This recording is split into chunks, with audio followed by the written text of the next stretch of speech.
Hello and welcome to another episode of the Average Joe Football Show. I'm your host, Joe Fair. Thank you guys so much for tuning in to another episode of Tim Horton's favorite football podcast. That's right. I'm joined once again by my illustrious producer, Joe Thiessen. How's it going, my friend? Sexy. Sexy. Yeah. All right. Stylish. Stylish. And well-dressed. Wow. All things that Canadians use to describe Tim Hortons. No, Tim Horton. Himself. Yeah, The guy. The Tim Horton. Yeah, Timothy. Horton. I thought you were saying you yourself was well dressed. I can be. Yeah. I can be. When have you been? Do you think that you clean up nice? Like what is that? You know, like everyone posts on Instagram, like, oh, I'm like, they just post a picture of them wearing a button-down shirt, and it's like, I clean up nice. Their hair is just like spiked up and whipped up to the side, and it's like, I cleaned up nice. Got my freaking Timex on. Timex. Yeah. Cross necklace. Timex. It's not. And they clean Rolex, up nice, it's a apparently. Timex. Yeah. No. Do I clean up nice? I don't know. Do you think you clean up nice? No, I don't think I do. I feel like if you say you clean up nice, that means you think you're handsome. Yeah. I don't think I'm that handsome. Like, I think that there are certain, like, I think one of the best I've ever looked in pictures was at your wedding. Okay, yeah. You were bald then. Yeah, I was bald. I was shaved head. And like, I think I look better dressed up than normal, but who doesn't look better dressed up than normal? Yeah. I guess. I don't like the way my pants were at my wedding. They were too long. I forgot to hem them. Well, listen, as long as I looked good at your wedding. Yeah, no, you're right. Do you think that I look good at the wedding? Yeah. You look pretty good at my wedding, yeah. Yeah. I thought I looked like it was really sunny. But it was really sunny that day. It's about you, obviously, whatever. But I really thought I brought it that day. Yeah, you did. Looks wise. Yeah, you did. Like you could have done something else. Like you could have been maybe wearing a blazer with a hoodie underneath it. Oh, you could have been. Why would I do that? Why would I do that? It's actually funny that you ask. This is just the most scripted thing ever. According to thevow.com or the Vood, listen, I think it's French. One of the top 10 hottest fashion trends of 2021 and 2022 is hoodies under blazers. Ooh, actually, listen, hoodies under blazers. Okay, let's get into this. First of all, she did it. Yeah, I don't like that. That looks horrible. Okay. That's not at all what I was imagining. This is an audio podcast, so this might not be a good. But we figured we'd talk a little fashion at the beginning of the show. This is the Average Joe Football Show. We talk football. We're going to talk football later. Craziest weekend of football ever. And I have really big news. And Joe has huge news. Huge news. When are you going to reveal the news? Later when we talk about football, because it's actually football related. Okay, all right. But we always like to start things off with a little banter, non-football related talk, just to kind of get into it, ease into it. And then we kick Joe off the podcast, we bring Mike in, and then we get into the real hard-hitting football stuff. But fashion I think is an interesting topic. Yeah, I would love to be fashionable. Yeah, I like. Would you like to drip? What'd you say? I would like to drip. I would like to have drip. Yeah. I don't think I currently have drip. My bank account doesn't allow me to have drip, I think. But clothes are just expensive, man. I know people are like, no, dude, you can honestly thrift and make an outfit, like make a drippy outfit. That's not how they say it. But I mean, like, you can like make something really sick if you just go thrift shopping. I do not have the time to search through an entire thrift shop to find decent clothes. You do have the time. You don't want to have my wife, because my wife does that. My wife loves thrift shopping. I cannot stand it. Oh man, I don't like the idea of wearing stuff that strangers have worn. And that, I think you're just a little bit petty for that. Does that make me stuck up? That does make you stuck up for sure. I think it does. But that's not it for me. I just don't have the time because there's not a lot of great stuff at thrift stores. You have to really look if you want to find like really good stuff. Yeah. And you can, but it's hard to be drippy on a budget. Yeah. It really is. It's hard to have drip while having cash, having money. Yeah. It's tough. It's like I can't have bread and have drip at the same time. Yeah. Exactly. It's either the bread or the drip. Yeah, it's either the cheddar or the drip. Exactly. It's either that green or you're gonna be seen. Yeah. You know. It's either that moolah or you're gonna. Oh man, I should have prepared these, but you know what? You get what I mean. Yeah. No, but you found a list on Twitter. It's not Twitter. Where did you find it? Well, it's the internet. The internet. Really? I never heard of it. Oh, okay. Well, Internet? there's what is this list? Top 10 hottest fashion trends of 2021 to 2022. Excited about. So 2022 just started, so I cannot. I don't know how they know this already. They anticipate. They know what we're gonna be wearing. Yeah.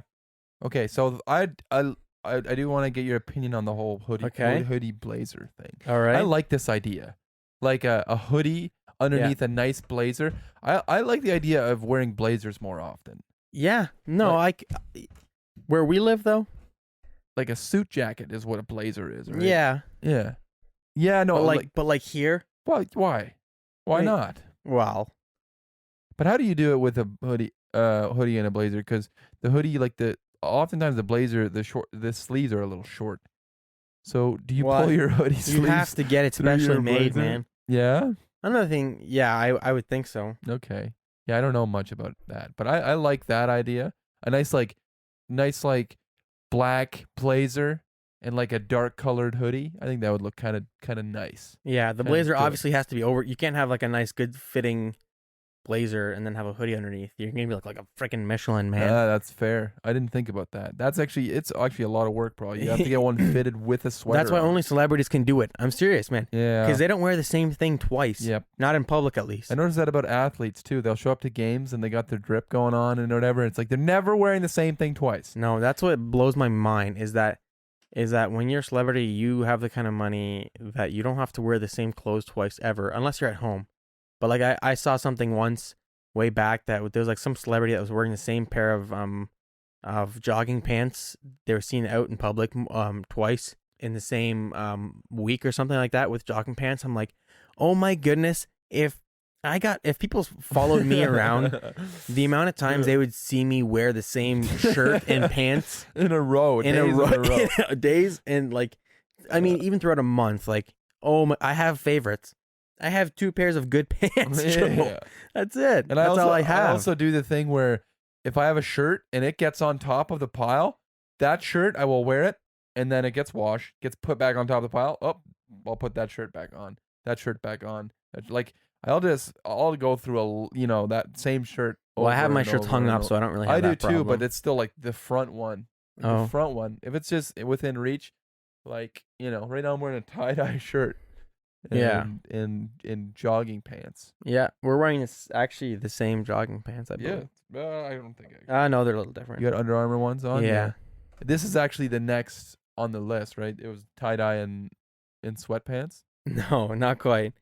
The next one is Power Bohemian Florals. Okay, so this is gonna get pretty confusing pretty quick. Yeah, we're gonna skip over that. Yeah. Color clashing is apparently color clashing. So what I used to do to church, look like a child. So like that. That's basically wearing not even colors. The bottoms are not even colors. She's wearing tan pants and a pink blazer. So. Tan doesn't count. When you say color clashing, I'm thinking like you're wearing orange shirt and green pants. Yeah. That's what I'm thinking. Yeah. And that's something only celebrities can wear, because if you wear that, you look like you're insane in the brain. Yeah. Like you look like you don't know how to dress yourself. Yep, exactly. Like next on the list is chunky loafers. Chunky loafers. Look at those loafers, That's man. the dumbest thing I've ever seen. Big shoe, basically just big shoes, big soles. I wish this was a video podcast. Me too. This is hilarious. Chunky loafers. That's gonna be the name of our band if we ever start a band. We are Chunky Loafers. We're the Chunky Loafers. Chunky Loafers. That's the ugliest thing I've ever seen. Yeah. What that person was wearing. Well, and then there's hot goth. Oh, I hate that. Hot goth. It's the thing, which honestly, I can't believe that people have this much time. What do you mean? To like people genuinely read through this and they're like, oh shoot, this is what I gotta get into. I gotta get the hot goth going. I gotta get the chunky loafers. Of course. Like people have the time to plan their outfits out like this. Yeah. Must be exhausting. Like 100%. Okay, what's next on the list? wide leg pants, which I actually already knew because my sister-in-law does that. But like bell-bottom jeans, Yeah, they're coming back. low-rise jeans, that kind of stuff is coming back, and it's not. Well, I mean, It's not my. It would have been my first. It would not have been my first choice for something to come back. yeah. Per se, I would rather have like the thick tongue skate shoes come back. Oh, no. Those Osiris or DC shoes with like the Osiris. freaking Airwalk. tongues that you have to grab with two hands. Roxy. Yeah, man. High top shoes, baby. The High top DC shoes with that Flat. thick tongue. That's why my feet are flat because Yeah. of those shoes. Yeah, man. I would it kill you to buy something with arch support? 12-year-old Joe. It was about the drip. Yeah, Back then, it was about the drip. Oh man, we should one day if we have a video edition. I just thought about this right now. We have this is definitely a thing. Somebody has come up with it. A segment called Drip or Drop. There's no Wow. way somebody hasn't already Yeah, done that. yeah, I know, right? So you mean like you think that's it, that like you would? Okay, explain it. You explain it. I was I about don't to know. explain your bit. Well, it's like so- for a long time I was like I would keep asking my friends if I should get a jean jacket. yeah, If a jean jacket would look yeah. It's like nice. copper drop. Yeah. Oh, haven't we done that on this podcast? Copper drop. We probably have. Copper drop. Well, I mean, and it's just like we would go through as two people who don't know anything about fashion. Mm-hmm. We just go through and we'll be like, oh, should be a meeting we have off the podcast. Yeah, probably. But no, it's all right. We have a lot of these on the podcast. It's like just coming up with ideas. But yeah, that's anything else interesting on that list at all? No, that was pretty much it, honestly. Okay. Yeah. Anything that you would like to add? Like, what do you think that was like? You said that, like, I think ironically, or as a joke, you said the skate shoes. Although Yeah. you are getting into skating now, but Yeah, I do skateboard a lot now. There's 4 feet of snow outside right now, just so you know. Yeah. I got home from work at 5:00. I ate supper, I showered, and then I shoveled snow until 7:30 almost. So Mm-hmm. yeah. That's good for you. Yep. I'm glad that you did that. Yep. Okay. What would you like to bring back fashion wise? Oh, wow, Joe. Light up shoes for adults? Listen. No, I'm just kidding. They already have that. They do? Probably, No, right? for sure. Yeah. They have everything. I don't know if necessarily I want to. It's not something I want How to about bring. Heelys That was a thing that came back though. for adults? When TikTok Yeah. came back, a lot of things came back, man. Yeah, and also the despise Heelys it. thing is kind of annoying. Like, it's not even a fun thing anymore. It's like, if you see an adult with Heelys, it's like, oh, you're just obnoxious. Yeah, grow up. Yeah. Sorry, you were saying? Do you think that plaid, It's bad? or like flannel shirts, do you think that that's kind of just getting old already? No, I love it. I'm all about plaid. Yeah. I like plaid. Okay. Yeah. Do you think it's getting old? Well, it's just such a thing, you know.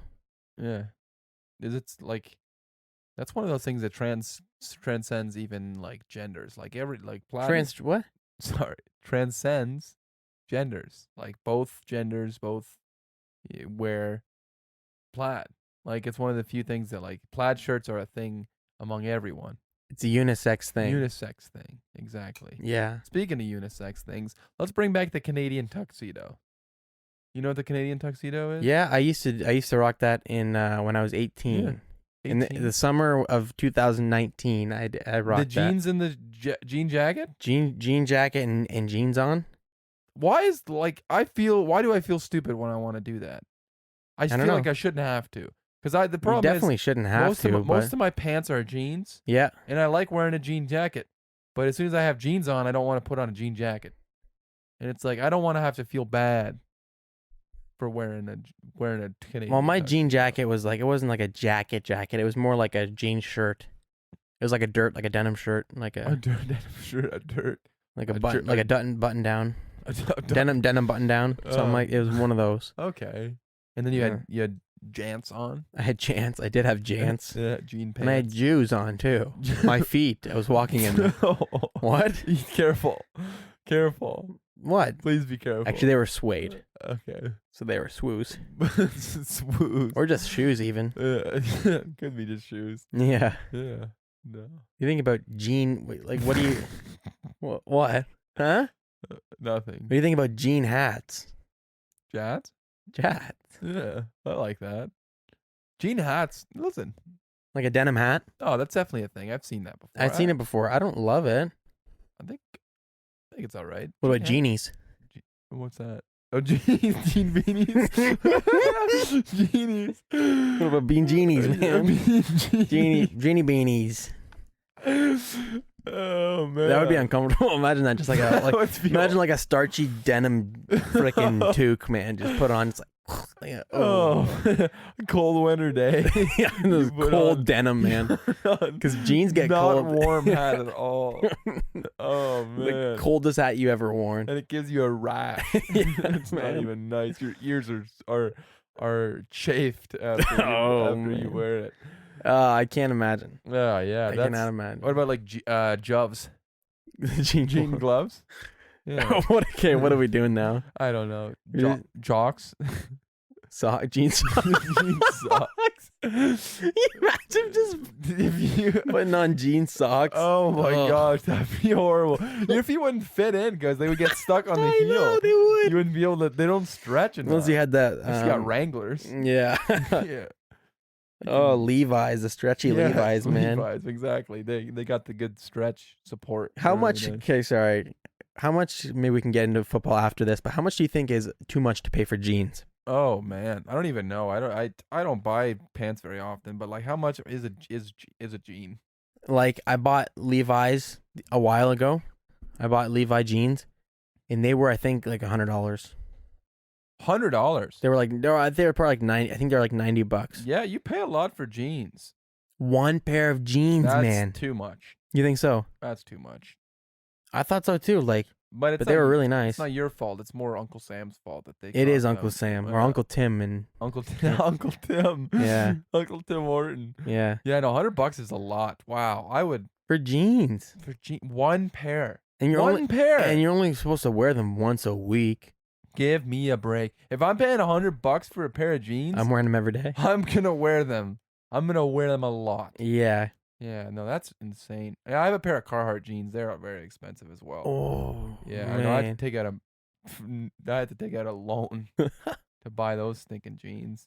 You wanted to talk about football before we bring in the actual football Shoot, stuff? you're right. Actually, I did want to talk about football. Oh, are you gonna talk about your picks again? You guys ever heard of pick'ems? It's a little silly game that we play where when two teams like to play against each other, we say which one's gonna win. That kind of game, pick'ems, what they call I it. think I've heard of it before. I'm playing in a pick'ems game right now, currently in a pool, Mm-hmm. a playoffs pool Playoffs pool at yes. work. There's 10 people involved, $200 on the line. On the line. I am in first place. You're in first place. You are in first place. By the grace of God, I am in first place. You're in first place. I am in second place. I'm 1 point behind Joe. Yeah. Granted, I am tied for first place with somebody who literally thought we were supposed to pick the team who was going to lose. So he picked the teams he thought was gonna lose, but he was actually picking them to win. But turns without out they all won. And and he's winning. He's and the he's winner. tied for first place with me. And You're the I've been second biggest idiot in first place. Yeah. No offense to the person you're not an idiot. Just in this sense, you are. Yeah. Unbelievable. Unbelievable. But I am winning.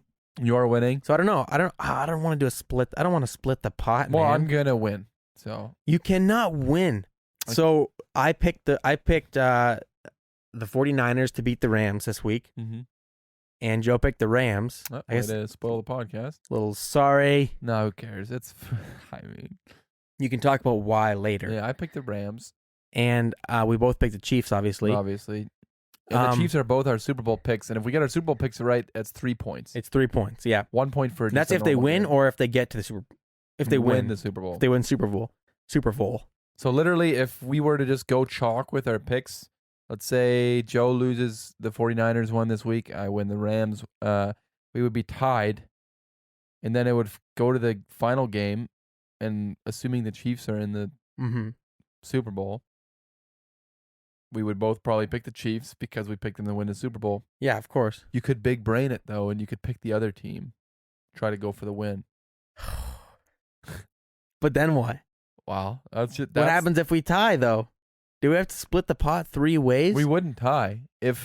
Well, I know, but if we'd all pick the Chiefs. If I pick the Chiefs. But we already picked our Super Bowl winner, so we can't pick again. You can. No, but when it comes to the Super Bowl, you will be able to pick that final game. But we already did. But you can pick your Super Bowl winner, but then when it actually comes to the real Super Bowl, you can. So will I get 4 points if they win? Like 1 point for the actual game and 3 points because I predicted it? Or this is getting too convoluted. You don't even know what that. Don't use big words when you're talking to me. I've used that one a lot lately. It's really good. Convoluted. I hate it. Oh man, I'm so stupid. Yeah. I have no idea what that means. And I think that's a good place to wrap this up. Probably is. No, I mean, I'm happy for you that you're doing as good as you are in the pick'em pool. You don't deserve it, but I'm really, really happy. Thanks, man. It's good to see you succeed in life. You know, got anything else you want to say before we wrap things up? No, I think we should bring Mike on. Okay. We were just discussing before we started recording that we need to get better at our transitions.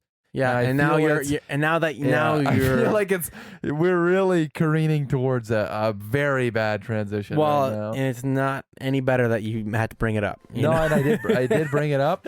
And with that, why don't we just go right over to a little bit of football.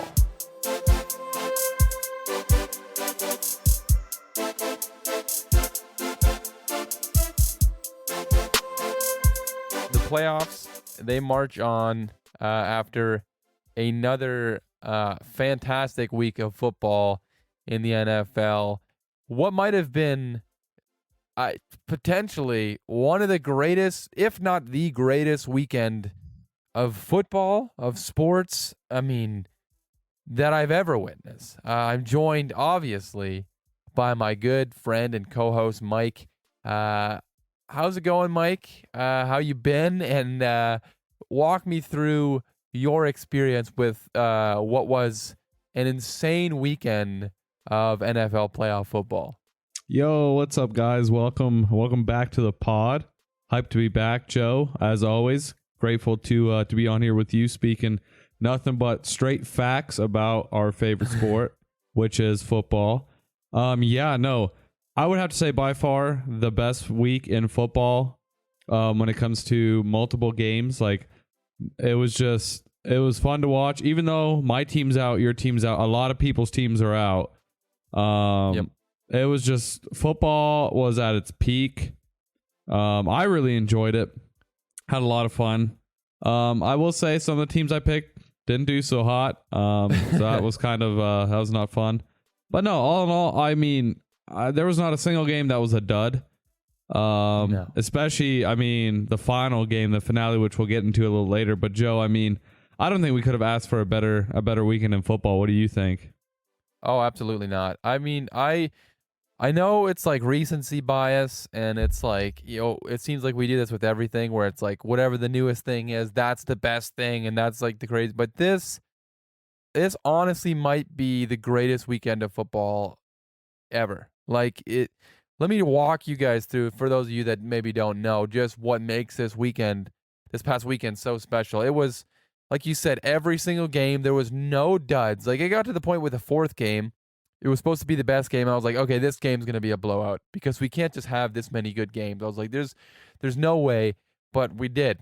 Every single game this weekend, all 4 games in the divisional playoffs this weekend came down to the final play of the game. Every single game this weekend came down to the final play. 3 of the 4 games, the first 3 games in a row, all won on game-winning kicks.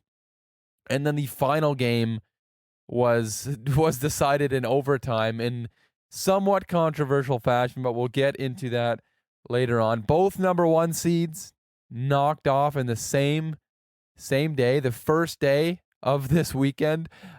Just an insane week of football. You couldn't have asked for anything better. I am at a loss for words. It was literally like the first game was incredible, really good, and it only got progressively better every single game. Like every single game was better and better and better.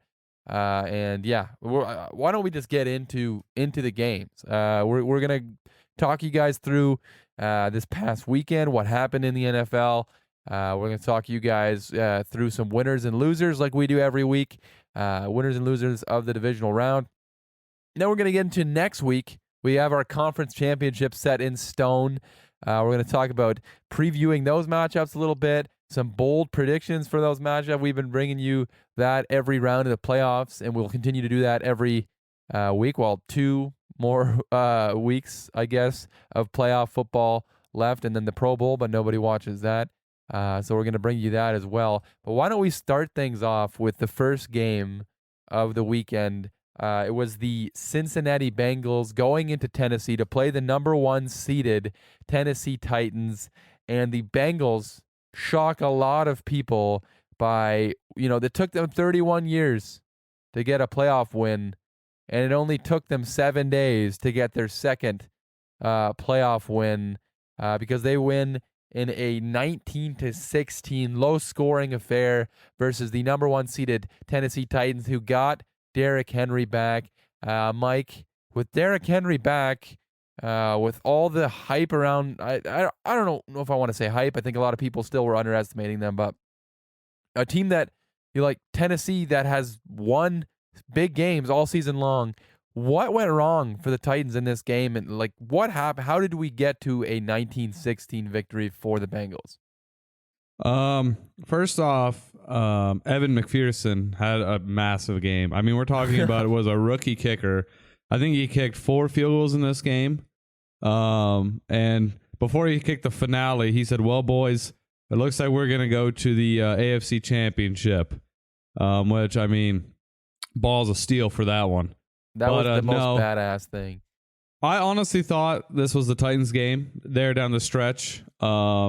Early on, the Bengals had the Titans number. It was 6-0 after first quarter, and then 9-6 after the second quarter going into halftime. But the Titans battled back. I know Derrick Henry didn't have a massive game, 20 attempts, 62 yards, and a touchdown, which, that's a good stat line coming back from being out of the NFL for 10 or 11 weeks. But still, I think turnovers absolutely killed and destroyed the Tennessee Titans. The Bengals had 1 turnover, which was an amazing pick by the defense of the Titans. But Ryan Tannehill threw 3 interceptions. And, when you're in a divisional round up against a young team like the Bengals who are hungry, you can't be throwing 3 interceptions. I know 2 of them weren't necessarily bad throws, just really good defensive plays. But still, you can't be throwing it into super tight coverage when when the game matters, especially that final one. Throws it right into, I think it was double coverage, gets batted up in the air at the right around the 50 or 45, and the Bengals pick it off, and they only have to go 15, 20 yards, and they had still, I think, around a minute or 2 left, and the game was over. So I would say poor play by the quarterback Ryan Tannehill, who I think played well up until that final pick. I think he bounced back, got the entire offense rolling. Julio Jones, AJ Brown had pretty good days. But all in all, at the end of the day, turnovers are going to kill you. Yeah, absolutely. Ryan Tannehill finished the day with 3 interceptions, including the game-sealing interception. Essentially, it was a tie game. Yes, I believe it was a tie game. 16-16. I think with just over a minute left, he throws a pass high to, I believe it was Westbrook Akine, or however you say that guy's name, and it got tipped up and intercepted. And then the Bengals march down the field. Evan McPherson kicks that game-winning kick, like you talked about, and that was really, the big story for the Titans in this game. They looked like they were going to crawl back in this game, but Ryan Tannehill just not enough. And to me, the craziest part about this game was on the other side of the football, the Cincinnati Bengals. Joe Burrow was sacked a NFL playoff record 9 times in this game. I mean, the offensive line of the Bengals was about as effective as if you would have put 5 traffic cones in front of Joe Burrow, and just had him just snap the ball to himself. Like they were completely dominated by Jeffrey Simmons and this defensive line. And for if you would have told me that the Bengals allowed 9 sacks on Joe Burrow, which was one of the biggest fears I had going into this week, I would have never believed you if you would have told me that they would have won this game. But yeah, to me, the biggest difference maker, like you talked about, was Ryan Tannehill throwing those interceptions. And I'm not gonna say they were all his fault. Although missing, I know the last throw hit his receiver in the hands, but it was a high throw. And if you want to throw in the middle of the field, you don't want to throw high. You want to throw low so that the ball doesn't get tipped up the way it did for interceptions. But this Bengals defense, they came to play, and I do wonder, like, a lot of hype around Derrick Henry's return. I do wonder, was it a bad idea for Derrick Henry to return this week? Because you talk about Derrick Henry having an all right game. He finished with what did he finish? He finished with 62 yards on 20 attempts. That's 3.1 yards per carry. Not great. And honestly, he looked pretty slow. He looked pretty, lumbering at times. And I'm wondering, Mike, do you think that it was a good idea for the Titans to bring back Derrick Henry for this week? I don't know if it was a good idea. I don't feel like it was a bad idea because, if they lose, he's got the offseason to heal up, get ready. If they win, of course, everyone's going to be like, wow, what a great call bringing him back. But I will say, like what you were saying, I feel like him not having game time play leading into this game since like week 8, I feel like that affected him a lot. I saw one play where he got into the open field. I think it was on a toss, and he went to stiff arm, and he kind of whiffed on the stiff arm and just kind of fell. It was like, I was like, whoa. Like, you usually see Derrick Henry throw guys to the sideline, and he whiffed the stiff arm, and then he kind of just tumbled. Like, I feel like his legs just weren't there. His stamina might not have been there. Because you can practice plate in his foot. Yep. I mean, you can practice as much as you want, but that doesn't simulate game time play. So I don't know. I wouldn't say it was a bad idea, but I don't know if it was the right decision. But my question going forward is Ryan Tannehill the quarterback next year, Joe? Are we going out in the offseason and finding one of these big name players? Because Tennessee is one, maybe maximum 2 playmakers from competing for a Super Bowl. Their defense looked great, got to the quarterback 9 times, only allowed 19 points to an offense that can get really hot really quick. So I'm thinking if we might get, like a Russell Wilson, a Deshaun Watson, heck, Aaron Rodgers up in Tennessee, I mean, that's a Super Bowl caliber team, Joe. I agree. And I think, will Ryan Tannehill be back next year? That was your question. Yeah. I have a feeling he probably will be back just because of his contract and everything. But to me, this game, and I know we're going to talk, in the next game about a team that has a quarterback that maybe is not playing great and they're still winning.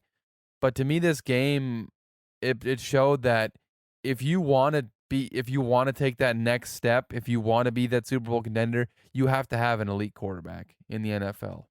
And I know there's a bunch of excuses that get made, and people are like, "Oh, you can win without an elite quarterback. You can win a Super Bowl without an elite quarterback." Look at Nick Foles.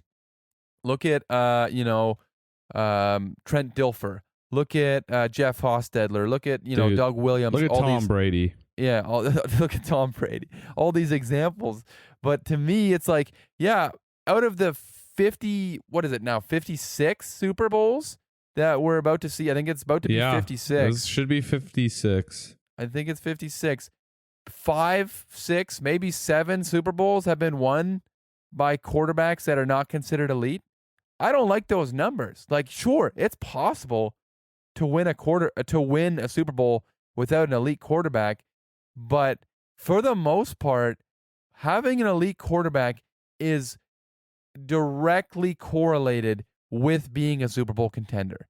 And you can have the perfect team, and I don't even think the Titans had a perfect team, but they have a good team, And you can have that good team, but in the end, you're always going to get beat. And that, maybe not always. There's a certain percentage where you'll squeak by, but you're almost always going to get beat by a team that has an elite quarterback. And on the other side of the football, I know Joe Burrow didn't play phenomenal in this game, but he made winning plays when they needed winning plays, whereas Ryan Tannehill made losing plays when they needed winning plays. And Joe Burrow, to me, is an elite quarterback, and I might be early to say that, but you're always going to get beat by a team with an elite quarterback. I don't know what your thoughts are on that, Mike, but Joe, I agree. I guess one more stat or one thing I can show you yet before we move on to the next game is you're talking about winning a Super Bowl with an elite quarterback. If we go back 15 Super Bowls, last year Tom Brady, elite. Year before that, Pat Mahomes, elite. Then we got Tom Brady, elite. Nick Foles had a good run, and then Tom Brady, elite. Peyton Manning, elite. Tom Brady again, elite. Russell Wilson, I believe, an elite quarterback. yes. Joe Flacco, that's one you could say both ways. You'd have to ask him. Yeah. Then you got Eli Manning, Aaron Rodgers, who are both, I feel like, elite quarterbacks. Aaron Rodgers is elite. Eli Manning had half his career was elite for sure. Yeah. Then you have, before that, you have Drew Brees, elite, and you have Pittsburgh with Ben Roethlisberger, who last few years has been a rough stretch for him, but he was an elite quarterback, winning, I believe, 2 or 3 Super Bowls. You can keep going. Another 3 or 4 or 5 Super Bowls, and they're all elite quarterbacks. So, to win a Super Bowl, you need elite. You need an elite quarterback, that's for sure. Yep. And listen, it can happen. Like I said, the Eagles did it, and there's been, teams, you can argue the Giants teams with Eli Manning, maybe didn't have completely elite quarterback play, but Eli Manning stepped up in the playoffs and played elite in the playoffs time after time. And same with Joe Flacco. I wouldn't say he's an elite quarterback, but he's a guy who had an incredible run in that playoff run to win that Super Bowl. But yeah, absolutely. You're always gonna run into a team with an elite quarterback, and if you don't have one yourself, to me, I think it's a bad matchup for your team. Exactly. And you not necessarily need to be elite, but people dog on Eli Manning saying he's not elite. My thing is the 2 Super Bowls he won against the Patriots, you look at the final drive, he had to lead his team down the field and score a touchdown to take the lead to win the game. And you see of course there's the helmet catch in the first game. That was like a crazy incident. But he still led the team down the field. Game 2, I want to say, one of the best throws I've ever seen, where he threw it to Mario Manningham on the sideline. Beautiful place ball. Like, Eli Manning did what he needed to when they needed him to. I consider him an elite quarterback in that stretch of games in his early career. So, yeah, if you want to win big, you need the experience, and you need someone who's going to get it done for you. Yeah, you need a guy who's going to make plays. And we're going to talk about the 49ers coming up, obviously, spoiler alert, in the next game. And, you can talk about a team that they made it to the Super Bowl a couple years ago without an elite quarterback, Jimmy G, and they're on the doorstep of another Super Bowl with Jimmy G. But guess what that team with Jimmy G did this past offseason? They traded away a bunch of first-round picks to go try and replace that quarterback. And to me, even teams that are winning understand that, hey, if we want to win consistently, you need a franchise quarterback. And to me, that is what I think is holding back this Titans team is an elite franchise quarterback. When you have the quarterback on the other side getting sacked 9 times and he still outplays your quarterback, it's time to look yourself in the mirror and potentially replace that quarterback. But maybe before we move on, we should talk a little bit about the Bengals. I feel like we've talked only about the Titans.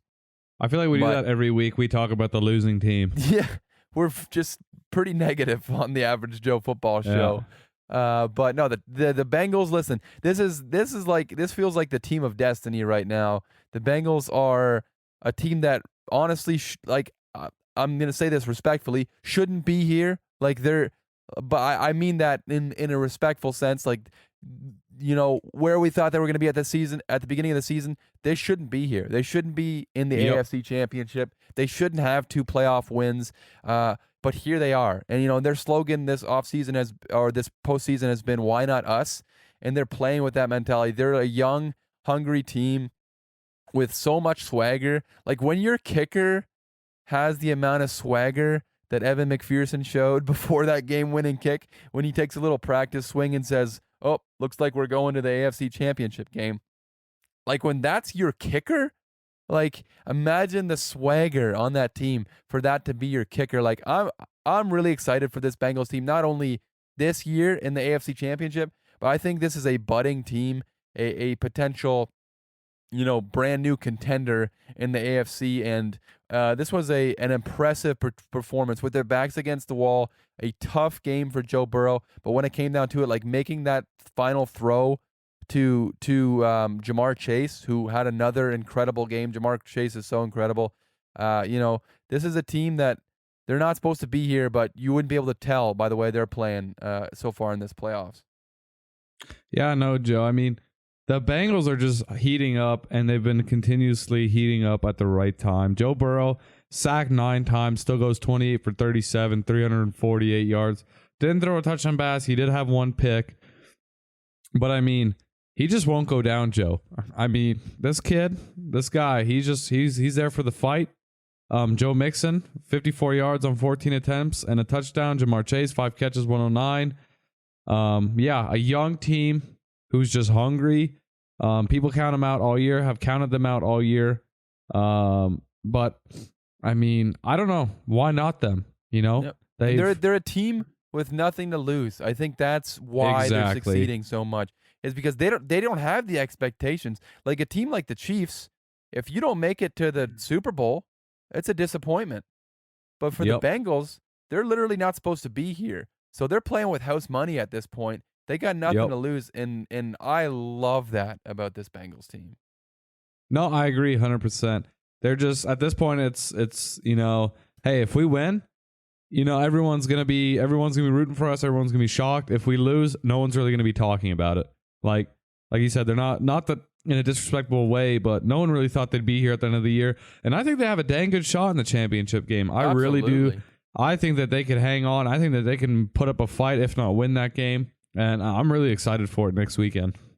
Absolutely. Looking forward to it. But why don't we move on to the next game? And that was the second number 1 seed falling in the first duo of games here on the divisional round of the playoffs. We had the Green Bay Packers falling at home to none other than the San Francisco 49ers, a 13-10 win for the San Francisco 49ers. This was, I want to say stunning, but hindsight, we should have seen this coming. And I kind of, talked about it last week, how it kind of scares me with this Niners team. They did the same thing to the Packers just 2 years ago, and Aaron Rodgers is now 0-4 against the San Francisco 49ers in the playoffs. They just have his number, and this was a game where a lot of talk was about the Packers' special teams in this game, and I think that is just complete garbage. I understand the Packers' special teams. It came down to it. The Packers really early on, I thought, dominated this game defensively. Like Jimmy G, felt like got sacked on every single third down in this whole game. And same with Aaron Rodgers. It also felt like he was getting sacked on every third down. But it felt like honestly the Packers dominated this game, but they just couldn't score. The 49ers defense kept them in it. And I am so frustrated with people trying to blame this loss on the Packers special teams. I know they've been the worst unit worst special teams unit in the NFL, but when it comes down to it, how in the world are you the number 1 seed? You have a game at home. You have the MVP, probably back-to-back MVP on your team, and you score 10 points. 10 points at home. Mike, I don't know about you, but I think the blame needs to go squarely on the quarterback wearing number 12 for the Green Bay Packers. I don't know what your thoughts are on that. Joe, I mean, I would say a lot of it has to do with that. If you watch this game, Aaron Rodgers, and everyone kept saying leading into this game, they're playing a Californian team in Wisconsin, snowy weather, close to 0 degrees Fahrenheit. I mean, everything's pointing towards the Packers just blowing out the Niners. And it looked like it early. They scored a touchdown, I think, fairly early, and I was like, okay. Yep. But I think the Niners defense, I'm going to give, the Niners, their defense looked just, wow. No matter what, they got the offense of the Packers off the field quick. You said it before the game last week. The best way to beat the Packers is to keep number 12 on the sideline, and I feel like they did a pretty good job of that late. They held the Packers to 67 rushing yards, and Aaron Rodgers didn't even break 200 passing yards. So I mean, that's good defense in my eyes. If they're not even breaking 75 rushing yards, not even hitting 200 passing yards, I think you did your job as a defense.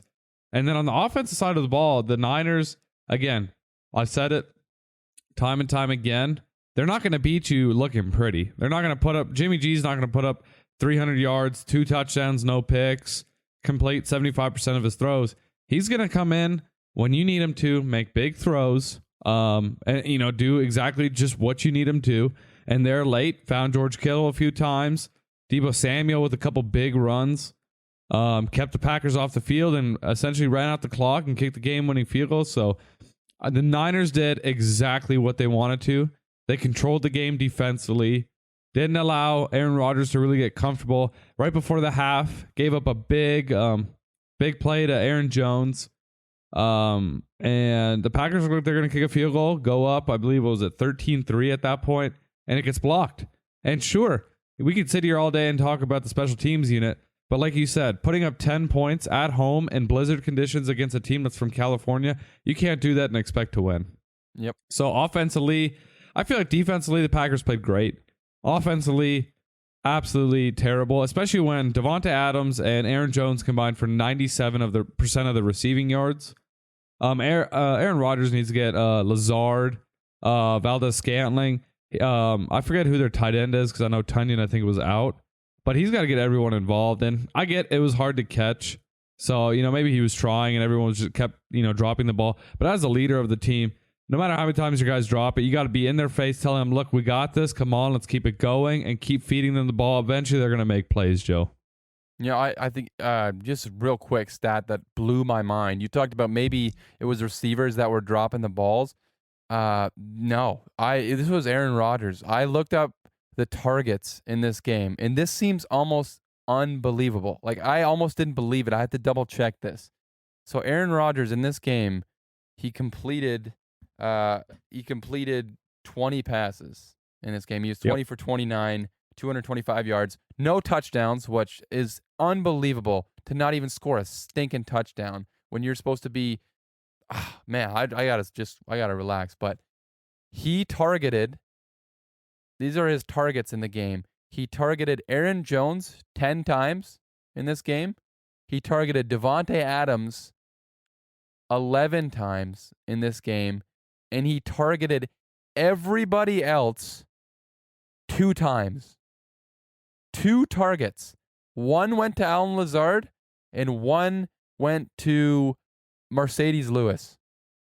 It was all but 2 of the targets in this game. So he only threw to 4 people in this game, and he only threw to 2 of them each once. So it was 11 to Devonta Adams and 10 to Aaron Jones. It's just like, what happened, Aaron Rodgers? Why does this happen?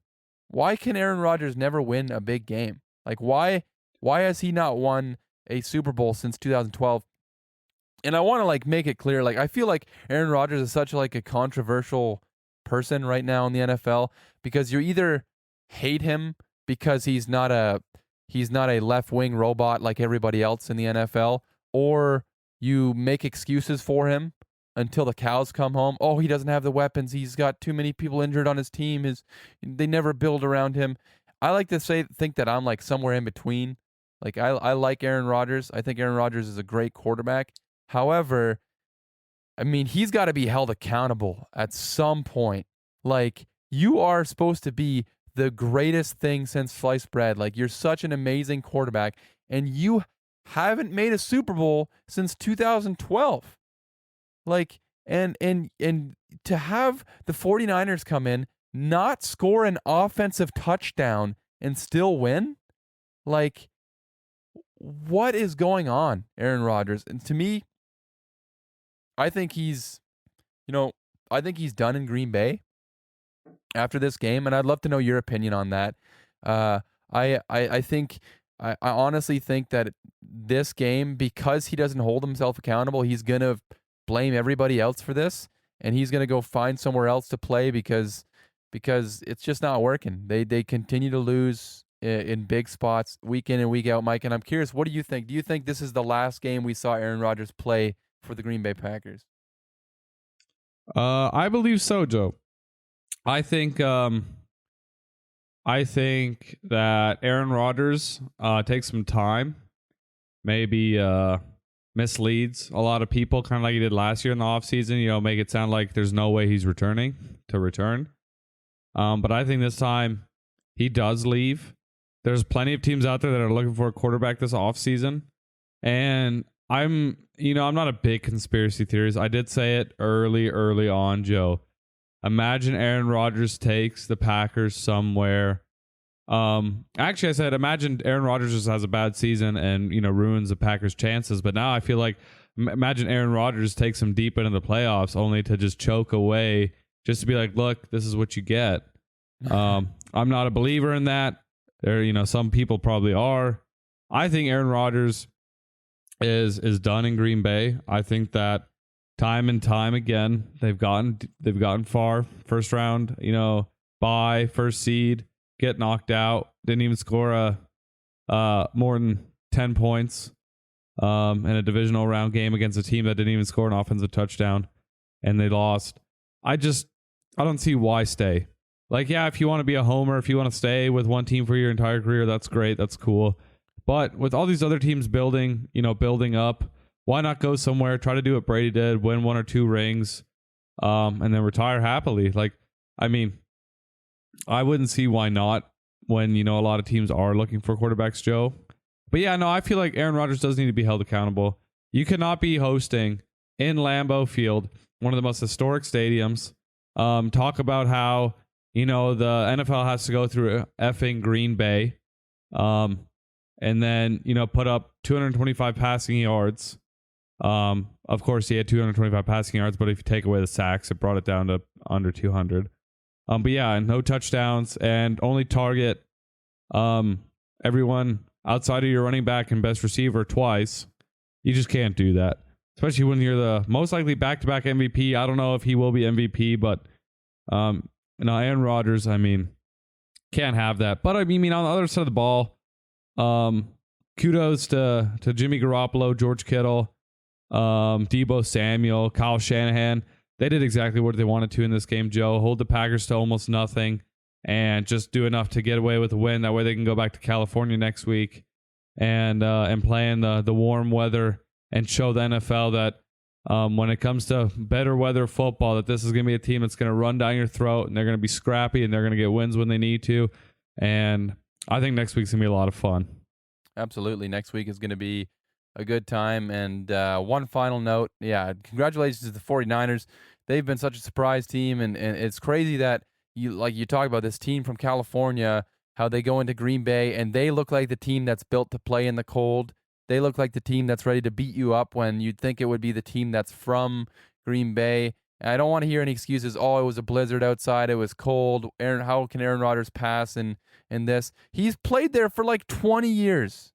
Okay? You'd think he'd be used Joe, to it by now. Joe, if I'm going to hear it was too cold, nope, they're from Wisconsin, they know this. Oh, Aaron Rodgers can't throw the ball when it's cold, that's fine. They have a two-headed running back attack in Aaron Jones and A.J. Dillon, who didn't even put up 67 rushing or 70 rushing yards. There's literally no excuse possible that a Packers fan can say. There's just nothing. There's absolutely nothing. And don't blame it. Don't blame it on this freaking special teams. I'm so tired of that. Like, your special teams, I get it. Like, there was a blocked field goal and a blocked punt. That's great. That's still only 13 freaking points. Like, you You scored 10 points. 10 points. You have Aaron Rodgers. Yep. He didn't pass for a touchdown in this game.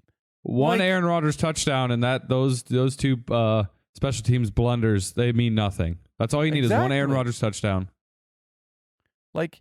Yeah, I don't need to hear it. I'm the Aaron Rodgers drama has been exhausting this year, and I like Aaron Rodgers as a player. And listen, I don't want to be a hater or whatever, but I'm so sick of the excuses. Like, the guy needs to be held accountable. This team needs to be held accountable, and they have one of the most talented teams in the NFL. I'm not trying to hear that Aaron Rodgers didn't have enough talent around him. I'm not trying to hear that. He's got the best receiver in the NFL. He's got a monster two-headed, backfield like you talked about. He's got a pretty good defense. I thought played really, really well at times in this game. And it's just, the better team moved on. The team that was more prepared moved on. They were the team that just came in and bullied this Green Bay Packers team. And yeah, a lot of tough questions coming up for Green Bay this offseason. But why don't we move on to the next game? And these are the Sunday games. We started things off with what looked like was going to be a blowout. The Rams headed into Tampa Bay to play the defending champion Tampa Bay Buccaneers, and they walk away with a 30-27 victory. This game was, it had a little bit of everything. It had a blowout at times on one end, and then all of a sudden the other team was kind of blowing them out in the second half. And it came down right to the wire. The third straight game that ended on a game-winning kick. Matt Gay kicks the game-winning 30-yard field goal to lift the Rams over the Tampa Bay Buccaneers. In this game, this was a game that looked like it was going to be a blowout for the Rams. The Rams came out. They were playing so good. Matthew Stafford's dominating. Tom Brady has literally no time to throw the ball. Von Miller and Aaron Donald, Leonard Floyd, they were dominating this game early on. Jalen Ramsey looked good early in the game, and then something flipped. Something flipped in the second half of this game. Mike, what happened? I believe they were up 27-3, was it, at one point in this game? Or 24-3, yes. Something like that? It was 27-3, I think, going into half. 27-3. How the heck did we end up 30-27, Mike? Well, start off the game, like you said, the Rams came out hot, got up to 27-3 going into half. At that point, I'm like, this football game's over. My bold prediction was looking good. Odell might throw a pass yet. Tom Brady didn't have a touchdown pass yet. Who knows? But in the second half, I don't think it's so much, conspiracy of, Tom Brady. They wanted Tom Brady to get into the game to make it interesting, or it's Tom Brady, he's going to come back. I think it's just the Rams playing bad football, horrible football. I think they had probably 3 or 4. I know they had 4 turnovers total. I think 2 or 3 of them in the second half. I think it was 3. And if you're trying to win a playoff game, that is not how you do it. Of course, in the end, Matthew Stafford and Cooper Kupp made the big plays. They needed to. I honestly think one of the plays of the game is the deep bomb to Cooper Kupp, but Matthew Stafford sprinting down the field, no timeouts left, basically grabbing his linemen, throwing them on his back, carrying them to the line of scrimmage because they need to spike the ball. Gets the spike. They put up the game-winning field goal. But yeah, no, if you're going into next week, especially against the Niners team that just shot out the number 1 seed in the NFC, you cannot turn the ball over 4 times.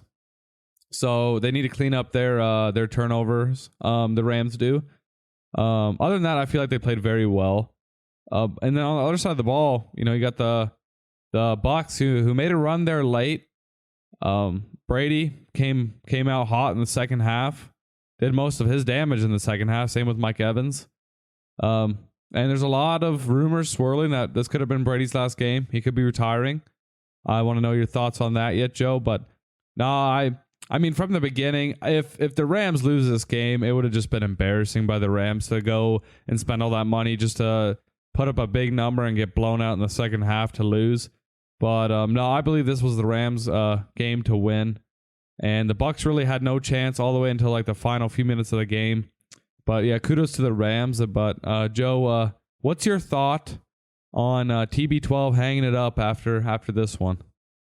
Wow. I mean, this felt like it came out of nowhere. Like all of a sudden, people are talking about Tom Brady retirement, and like going into this game, I'm like, there's no way Tom Brady retires after this season. And even after the game, I'm like, there's no way. But I don't know if you saw.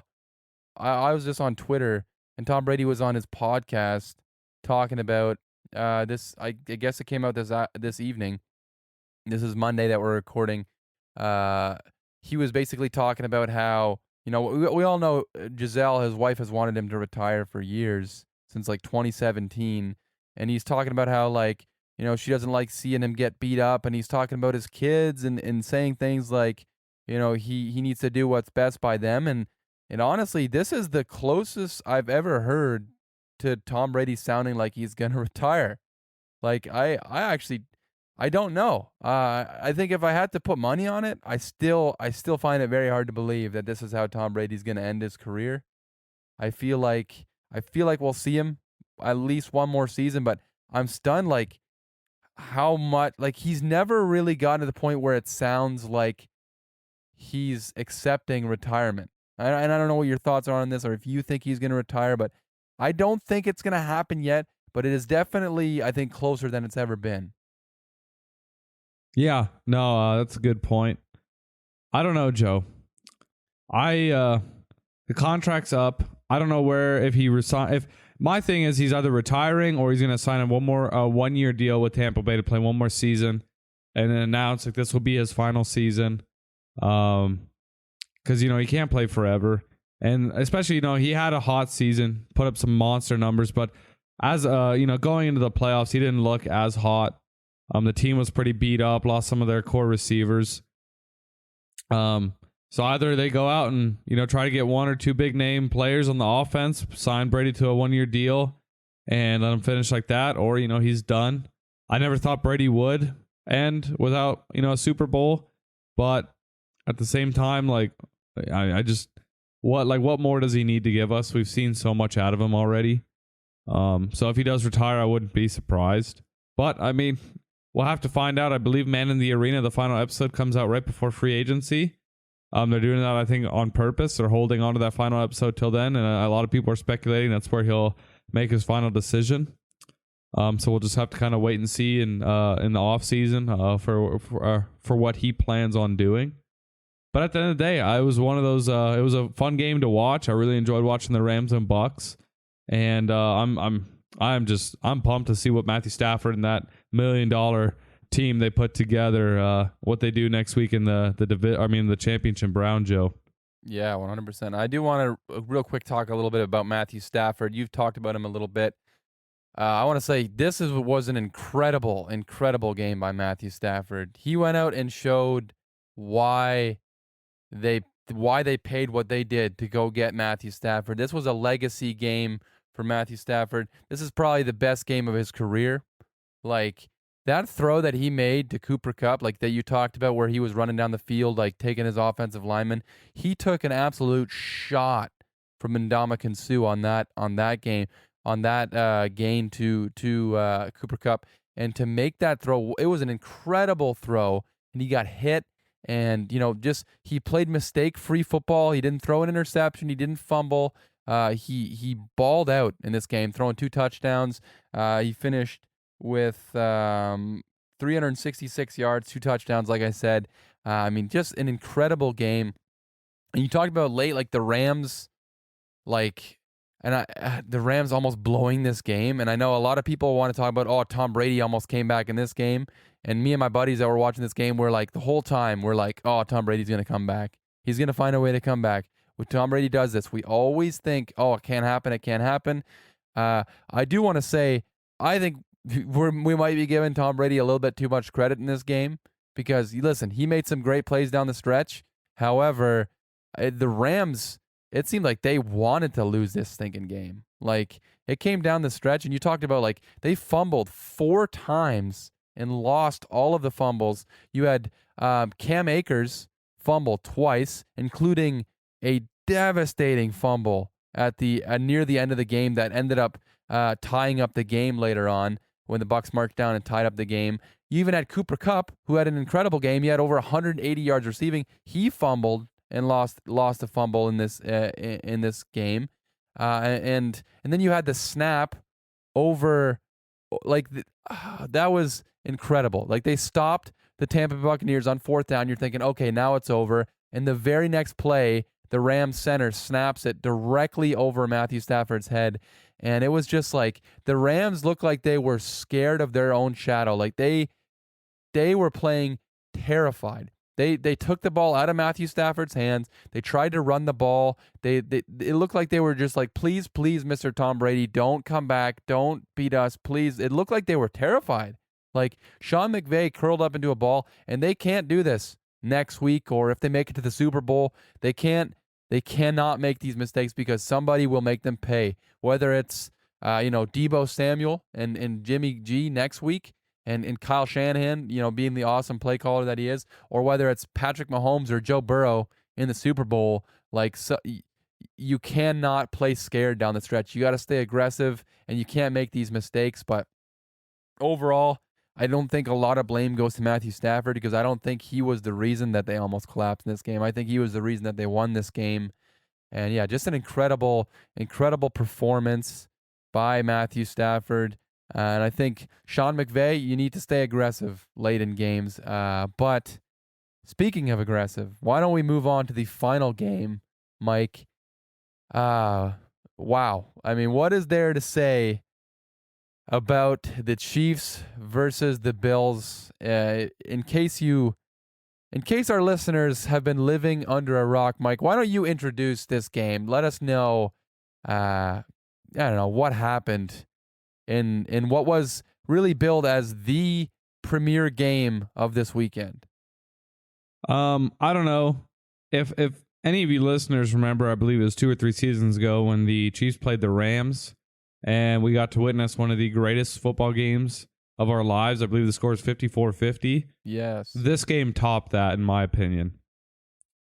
I feel like the first half was...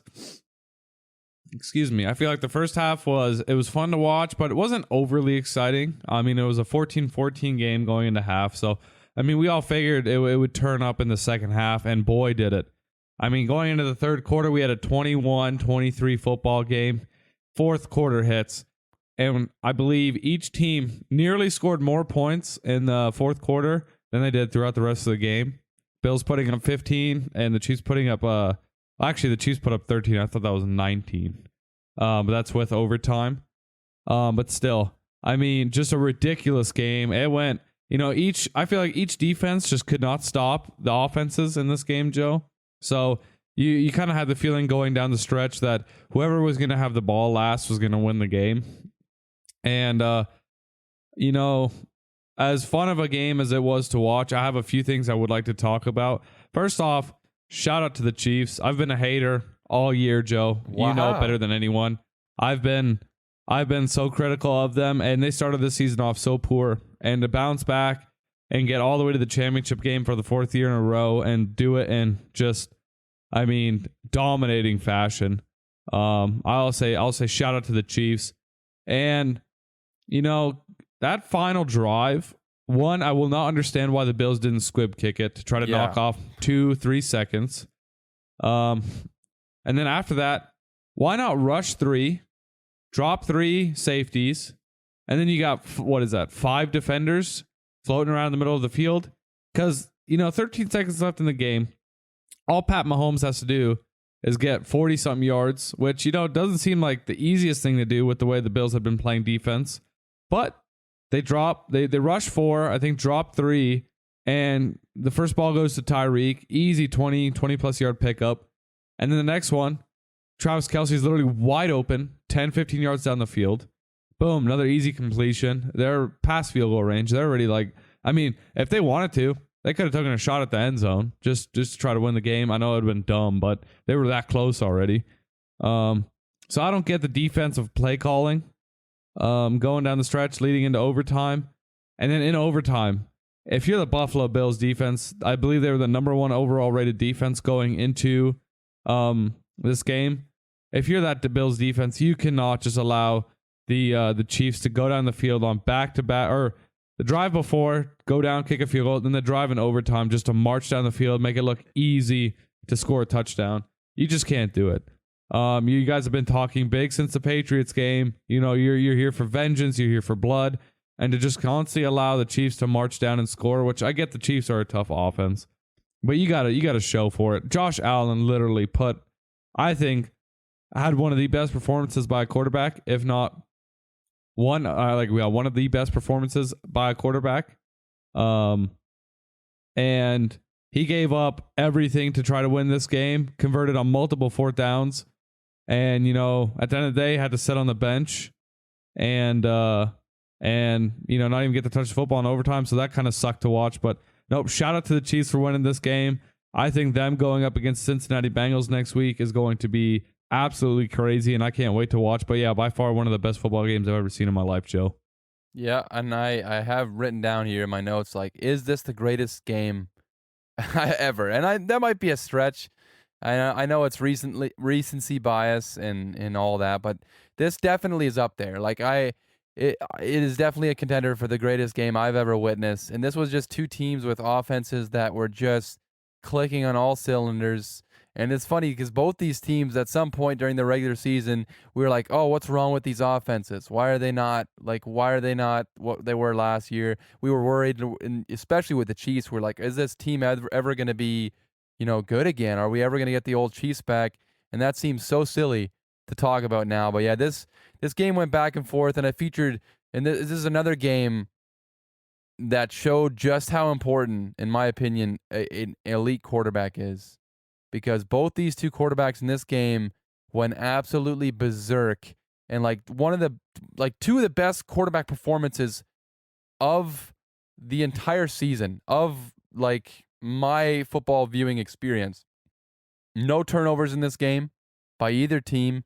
Both offenses flying down the field, just tit for tat. It's like, Chiefs score, Bills score. Chiefs score, Bills score. And it's like they had an answer for everything. And I thought Patrick Mahomes early on, I feel like a lot of talk was about Josh Allen and how maybe he's, the best quarterback in the NFL. I feel like Patrick Mahomes reminded us early on, hey, don't forget about me. Like, I am the best quarterback in the NFL. Yeah, I struggled sometimes this season, but early on, him scrambling in this game was absolutely insane. Like, they could not catch up to this guy. They could not sack him, and it reminded me so much of just what the Chiefs have been. They're back. The Chiefs are back. We've said that so many times this season, but the Chiefs offense was back in this game, and late in the game was just incredible. There was 25 combined points in the last 2 minutes of this game. Just insane. Back and forth, back and forth.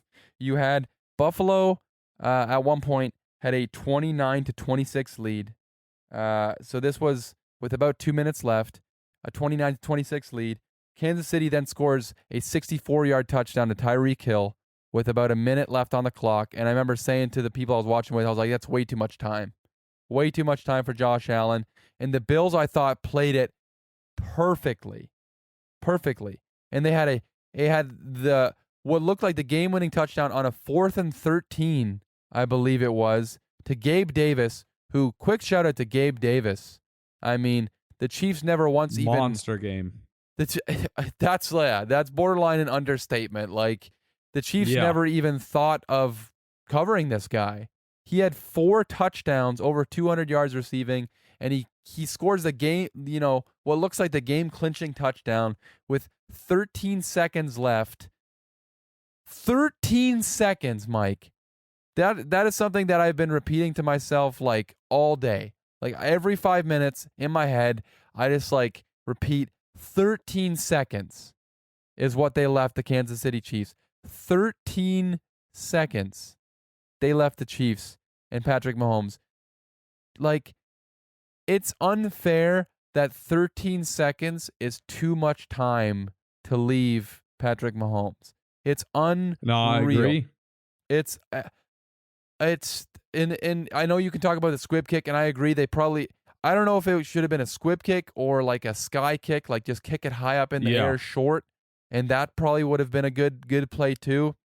And I was talking to the guys I was watching with on that second play to Travis Kelce. I was saying and listen, hindsight's 2020, and I'm not a defensive coordinator. I'm not going to say I'm smarter than Leslie Frazier or whatever. But what I was saying is, why not, if you're the defensive coordinator, find out what this kicker's range is, Harrison Butker's range is, and say, okay, this is the line where he needs to get to kick this field goal, and literally line your safeties up there. I don't know why they were playing the end zone. Like, yeah, that made no sense to me. Like, play the field goal line. They only need a field goal to get the game to overtime. And then they end up getting there with 13 seconds. Just incredible. I mean, Patrick Mahomes, Andy Reid, Travis Kelce, Tyreek Hill. Incredible. We are witnessing history with these guys. And one of the greatest endings to a game. They tie it up. They go to overtime. And we just knew whoever was winning that coin toss, they were winning that game. And it's kind of a bummer. And I will say, it does suck that Josh Allen didn't get a chance to win this game, because as much as I've been a Josh Allen hater and a Bills hater, listen, I'm a Dolphins fan. Obviously, I'm always going to have a little bit of bias, and you're a Patriots fan. You're always going to have that little bit of bias, but you gotta just take your hat off to Josh Allen. I mean, one of the greatest performances I've ever seen in my life. He deserved a shot. And I do want to talk about the overtime rule, Mike. Do you think that they should, change the rule? Do you think that this game will be the game to change the rule, the overtime rule? And what should they do to change the overtime rule if you think it should be changed? I'm not going to give you my opinion on this rule, because I want to talk about, I have like something on this for our next segment. Okay, all right. I will say, if they do change it, though, if they do decide to change it, I think 15-minute quarter, even 10-minute quarter, because a lot of times, each team can get two possessions in. 10 or 15-minute quarter, 2 timeouts, fourth quarter rules, a touchdown. If the first team scores a touchdown, the second team gets the opportunity to go down the field and do the same. If the second team scores a touchdown, next scorer wins. If the first team goes down and kicks a field goal, the other team has an opportunity to kick a field goal to tie or a touchdown to win. Mm-hmm. I just think the easiest way to fix it, you each get an opportunity to touch the ball. After that, it's next score wins. If the game then ends after that 15-minute period in a tie, we go to college rules, playoff, and you go from there until there's a winner decided. I'm over ties. I want ties out of the NFL. Yes. No one enjoys a tie. Like what like how like that, and it's just, you get down to the playoffs and there's always that team with a tie that could get in with one less win, and it's just this big thing, and nobody likes a tie. Nobody wants to go home and say, yeah, my team tied, or yeah, we tied. Like, no, you play till the game's over. I don't care if it messes with TV ratings or whatever. Like, we could talk about a game that goes on for an extra hour and a half because of, the intensity. Like, let them play until there's a winner, Joe. Yeah. That's how I think you fix the overtime rule. There's a lot of ways you could do it. I think just give each team a chance to have the ball. And then from that point, next score wins. I think that'd be the best thing to do. But I don't know. What do you think? What do you think would fix the NFL overtime rule? Yeah, no, I like that, and I do want to say I do like the college. I think college has a really good overtime, and I don't think the NFL will ever take their. I think the NFL is too prideful to take something from college football because they feel like they're better than college football or whatever. But yeah, I do think each team should get at least one shot. It's complicated because then it's like, okay, is it then next score wins? Because then it's still not totally fair because the other team could get 2 possessions to the other team's 1 possession, and it's very muddy. Yeah. It gets messy, but also I do want to say, this is a rule that, when your team benefits from it, you probably have no problem with it. But when your team loses because of it, that's when, that's when you have a problem. And the Chiefs, they had to pay their dues because they had this exact same situation happen to them just, what was it, 3 years ago against the Patriots. 3 years ago against the Patriots. Yep, the Patriots got the exact same thing. They won the toss, and you knew at that point it's over. Tom Brady's going to march down the field and win this game. So, listen, and I respect what Josh Allen said. He didn't complain about the rule. He just said, hey, if we would have won the toss and we would have won the game, we'd be celebrating. And I do think I think the NFL would benefit from changing this rule 100% and changing overtime. I'm not sure what they would do to do that, but I don't want to make excuses. I think the Chiefs very much deserve to win this game. It honestly sucks that there had to be a loser in this game because both these teams played their absolute heart out. But yeah, just one of the greatest performances ever. And to me, this win by the Chiefs feels so much like what the Patriots did for so long. It's like they just find a way to win. Like, there's even games where it's like, it feels like they don't even deserve to win. Like, I can think of Patriots games like, it feels like the Falcons game, the Super Bowl, Falcons Super Bowl, Seahawks Super Bowl. Like, those were games that it felt like the other team just should have won. They felt like they were the better team, but somehow the Patriots for like 20 years just figured out ways to win this game. And to me, that's what the Chiefs remind me so much of, those old Patriots teams. And they might be that new dynasty. Like, they find ways to win, and it's frustrating. And I know, it seems like a lot of the football world is turning on the Chiefs, because they're the dominant team now. But they remind me so much of that Patriots dynasty, and they find ways to win. It's impossible. It's improbable. I don't know how they do it with 13 seconds left on the clock, but they find ways to win. And when you have Patrick Mahomes, it just makes things so much easier when you have a quarterback like that. But yeah, just incredible game, incredible weekend. And why don't we wrap it up with some winners and losers, Mike? I'll start things off since I think you started it off last week. I'll say my winner from the divisional round, probably, I'd say the winner is football fans as a whole. I think we're the winners this week. This was an incredible week of football.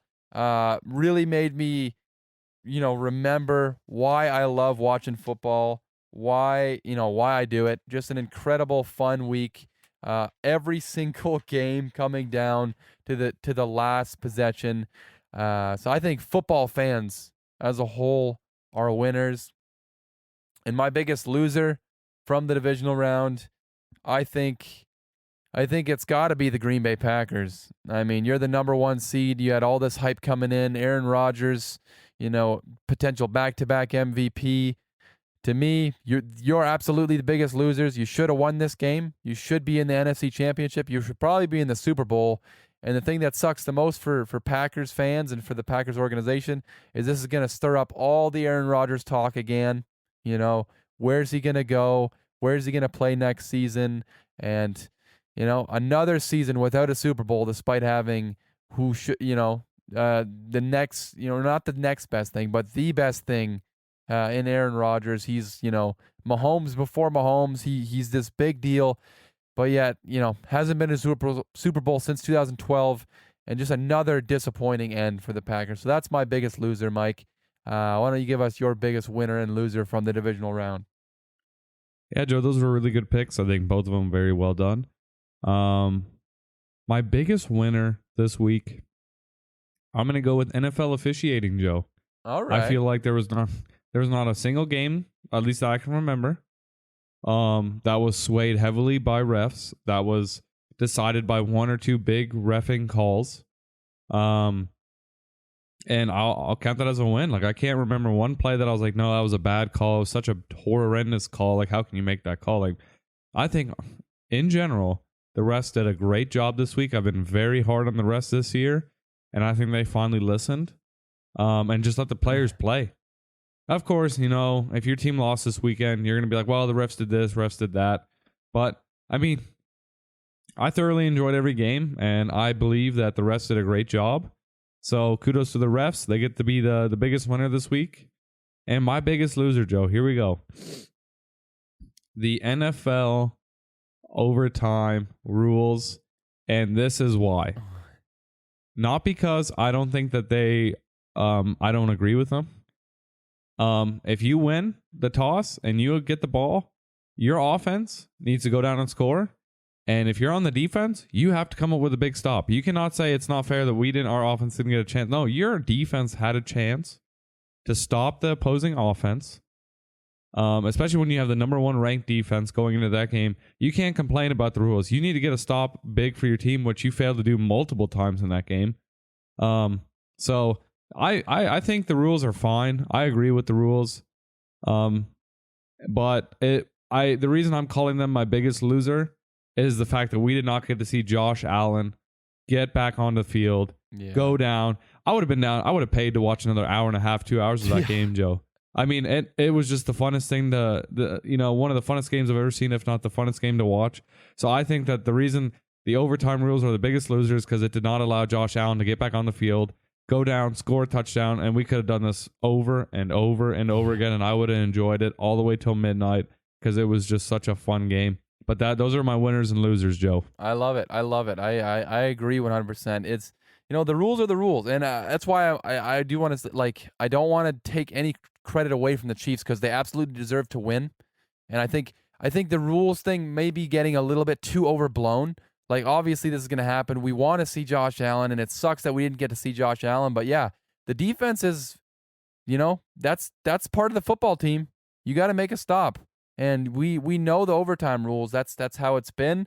And like you said, the Bills were the number 1 defense in the NFL coming into this season, coming into the playoffs rather.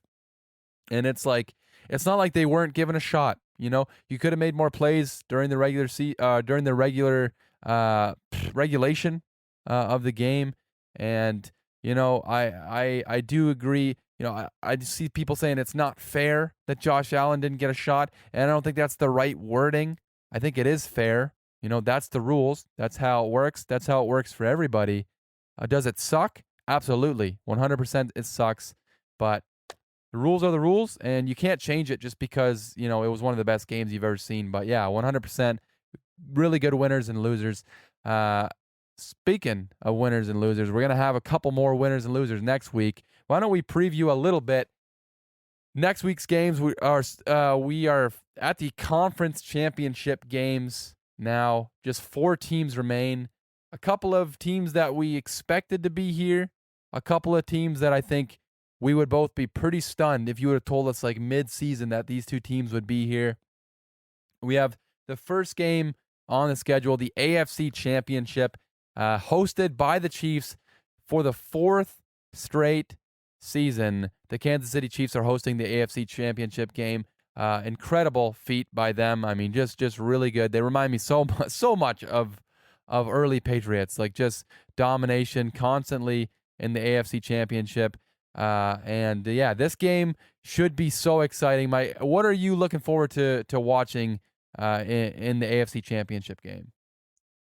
Well, Joe, we had a gunslinger affair previously. This on yesterday night, and I feel like we have another one coming up with Pat Mahomes, Tyreek Hill, Travis Kelce, and then you got Joe Burrow on the other side of the field, Jamar Chase, Joe Mixon, and I think both defenses have played very well up to this point, and so I'm really excited to watch this matchup. A lot of people are probably giving the Chiefs, the victory already. And I mean, wouldn't surprise me if they won. They are 7.5-point favorites as of today. But man, I don't know, Joe. I have a feeling we got some upsets. There's been a lot of upsets. Number 1 seeds getting knocked out early. The Chiefs are the only team above a 3 seed left. Bengals are 4, Rams are 4, and Niners are 6. And Joe, my bold prediction for this game is the Bengals are going to go into Arrowhead. They're going to stun the Chiefs, and they're going to win by 10 points, Joe. Whoa. All right. I thought you weren't a Chiefs hater anymore. I'm not a hater. I don't like the Chiefs, but we've seen so many upsets, from the Packers losing to the Niners, and the previous week, and then also you could say the Titans losing to the Bengals. Previous week, I'd have to go back and look, but I guess the Niners beating the Cowboys, and we've just seen plenty of upsets this year in the playoffs. And why not another one, Joe? Why not one more? Why not us, as the Bengals would say? Like, I'm gonna go with a Bengals victory and Bengals by 10, Joe. All right, I love it. I love bold predictions. I love this segment that we've been doing. It's really fun. The whole bold predictions thing. That's a very bold to not only win, but to win by 10 points as a 7.5 point underdog. That would be pretty incredible. And listen, the Bengals, they're a team playing with nothing to lose. They're playing reckless, and it could definitely happen. Like, I think we should not underestimate the Bengals. And I'm excited for this quarterback duel going into this AFC Championship game. I think it's going to be a fun performance. To me, the biggest thing that scares me with the Bengals is their offensive line. That performance that they put up this past week, 9 sacks allowed, you can only survive that for so long. And you're going to be facing Chris Jones. You're going to be facing Frank Clark. You got guys like that coming at you at your quarterback. I know Joe Burrow's amazing. That part really scares me. And I think this Chiefs offense, they're clicking on all cylinders. Don't get me wrong. This Bengals defense, they're making plays. Jesse Bates, the safety for the Bengals, he's made some incredible plays this postseason. I would expect him to keep doing that. And listen, the Bengals literally beat this Chiefs team just a few weeks ago, near the end of the regular season. So it's not impossible. We've seen it before. However, I'm going to pick the Chiefs to win this game. I think that's pretty predictable, pretty chalk. I had them winning the Super Bowl at the beginning of the season, and I've kind of stuck to it this whole time. I think the Chiefs they're dominant. They're ready to roll. They're back to the Chiefs are all the way back. I think this will be a closer game than some are anticipating. I think it'll be closer than 7.5 points. I think the Bengals are going to keep it close. And my bold prediction is that Tyreek Hill and Jamar Chase will combine for 300 receiving yards. That's right. Hot dog. 300 receiving yards between the two of them. So, I don't know if it's 150 each or 200 for one guy, 100 for the other. I think both these guys are just clicking on all cylinders. Jamar Chase is amazing, and they're both so important to their team's success. So I'm excited for a high-flying performance. I expect it to be so high-scoring. And, I think the Chiefs are moving on to play in the Super Bowl for the 3rd straight season. Just a really impressive run here by the Kansas City Chiefs. But I like that, Joe. I like that a lot. Thank you. I worked really hard on that one. Why don't we move on to the NFC side of things? And we have a part 3 in this matchup. The division rivals, the San Francisco 49ers, going into Los Angeles to face the Los Angeles Rams. And this is a fun game. Anytime you have a divisional matchup that's deciding who goes to the Super Bowl, I mean, it doesn't get much better than that. That's exciting football.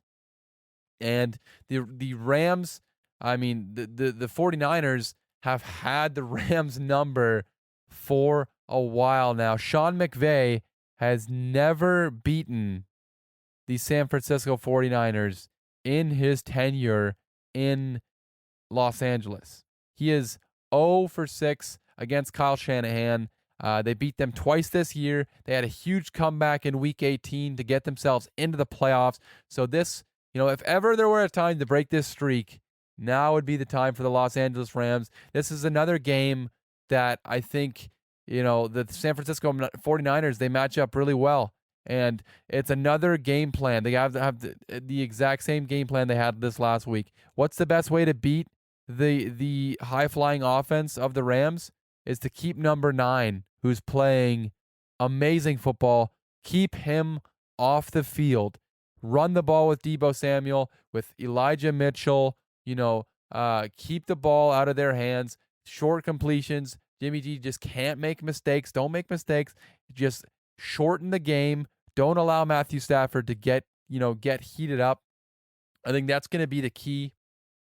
And to me, when it comes down to it, I'm still picking the Rams to win this game. I don't know how. I don't know why I keep picking against the Niners. They keep burning me every single week. But I'm going to pick the Rams to win this game. And my bold prediction is that Matthew Stafford throws for 4 touchdowns in this game against a weak secondary. I think that's the weakest part of this defense for the 49ers. Matthew Stafford throws for 4 touchdowns and leads the Rams to the Super Bowl. Mike, what are your thoughts on the Joe, NFC that is a Doritos bold prediction. That deserves the Doritos bold prediction of the week. We're sponsored by 4 Doritos. touchdowns. I mean, a team just shut out the Packers, and you're predicting them to give up now 4 touchdowns. That is bold. I respect that, we do Joe. it bold here on the Average Joe that. Football Show. I like that. I'm really excited for this matchup. I'm honestly excited for this game. More excited for this game than the Chiefs and Bengals. You have a team that's paid their way to get to this point versus a team that nobody believed or thought would be here. So it's really, truly kind of a David versus Goliath, an underdog versus overdog. This game, I believe, is going to be fun. I'm not saying it's going to be a high-scoring game by any means. You got an offense that has the leading receiver, one of the best quarterbacks this year, a run game that's been pretty strong as of late, and then they got a defense that is built of nightmares. Yeah. In the Rams versus the Niners team that doesn't have the elite quarterback, has a wide receiver playing running back, does have a great tight end, and then a defense that is they're going to come get you. So really, it's truly an underdog versus overdog type of game, and I'm just pumped. I'm picking the Niners to win this one, All Joe. right. They are in the Rams' head already, winning 2 times this season. I mean, if Sean McVay loses again, there will be questions like why can the Niners not get around, or why can the Rams not get around the Niners, especially paying all that money to all these players. Like, you got to win this game if you're the Rams. But I'm picking the Niners, Joe. And my bold prediction for this game is the Rams. Man, this is tough, Joe. I'm trying to pick a real bold one here. My bold prediction is the Rams don't even score a touchdown in this game. Whoa. They are held to field goals only. Whoa. All right. That is bold. We almost witnessed it. In Lambeau Field. A team from California in blizzard conditions. Why could the Niners not shut out the Rams? Their defense looks solid. Pass rush looks great. Get to Matthew Stafford early. Get him rattled. I know they got the receiving core of Odell, Cooper Kupp. They got Jefferson, Tyler Higbee. They got a stacked team, Joe. But we've seen Matthew Stafford, when he gets a bit rattled, he'll throw interceptions. Why not get a few interceptions in this game?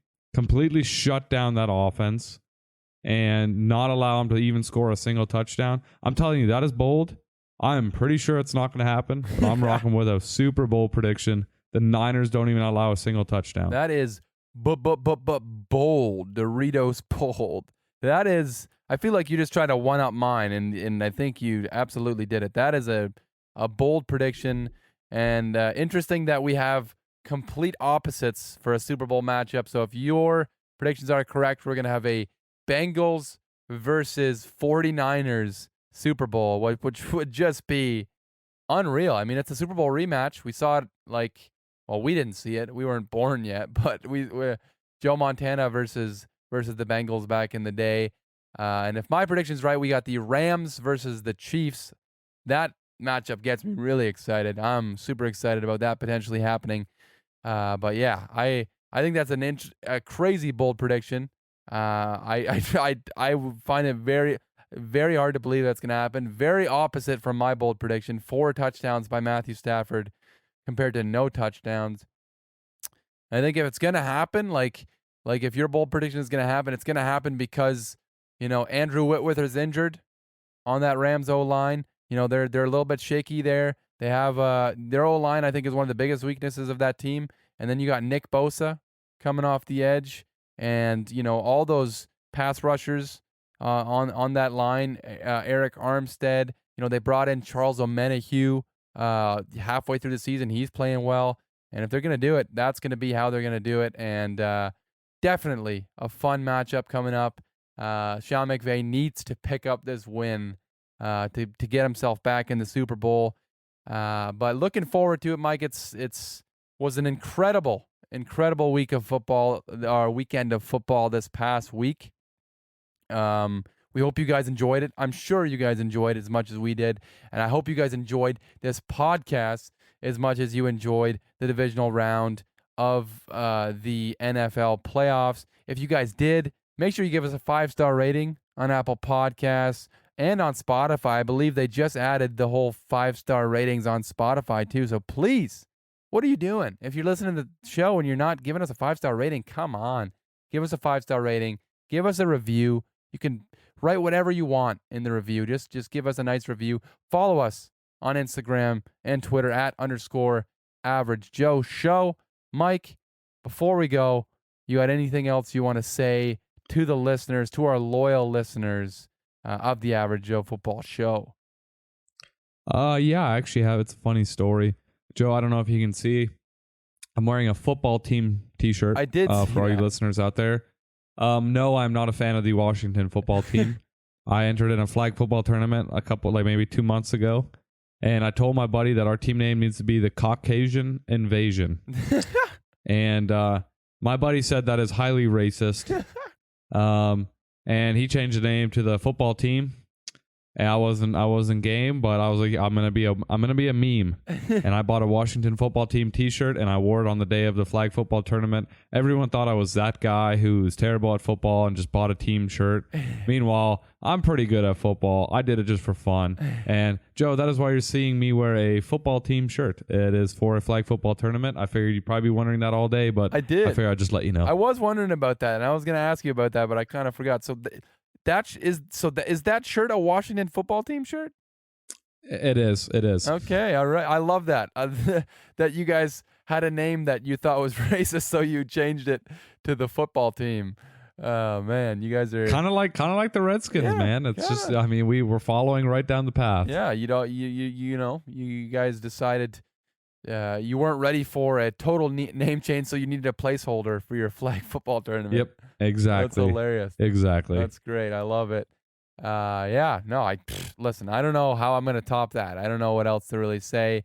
For Mike and the football team, or the Caucasian Invasion, whatever you want to call them, for Joe behind the mic, JT behind the mic, putting in all the hard work.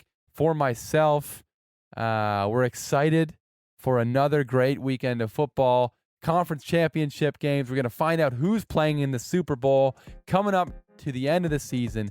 But until then, we will catch you guys on the next one.